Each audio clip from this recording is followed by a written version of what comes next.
इंसदाद दहशतगर्दी अदालत लाहौर ने 9 मई जलाओ घिराव के 6 मुकदमात में मियां महमूदुर रशीद की जमानत की दरख्वास्तों पर फैसला महफूज कर लिया है। इंसदाद दहशतगर्दी अदालत लाहौर ने 9 मई जलाओ घिराव के 6 मुकदमात में मियां महमूदुर रशीद की जमानत की दरख्वास्तों पर फैसला महफूज कर लिया है। ATC लाहौर सरकारी वकील ने जमानतें मुस्तरद करने की इस्तदा की थी। 9 मई जलाओ घिराव के 6 मुकदमात में महमूदुर रशीद की जमानत की दरख्वास्तों पर फैसला महफूज कर लिया गया।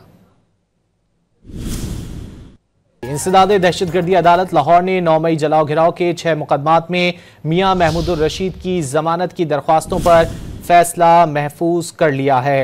इंसदाद दहशतगर्दी अदालत लाहौर ने 9 मई जलाओ घिराव के 6 मुकदमात में मियां महमूदुर रशीद की जमानत की दरख्वास्तों पर फैसला महफूज कर लिया है। ATC लाहौर सरकारी वकील ने जमानतें मुस्तरद करने की इस्तदा की थी। 9 मई जलाओ घिराव के 6 मुकदमात में महमूदुर रशीद की जमानत की दरख्वास्तों पर फैसला महफूज कर लिया गया।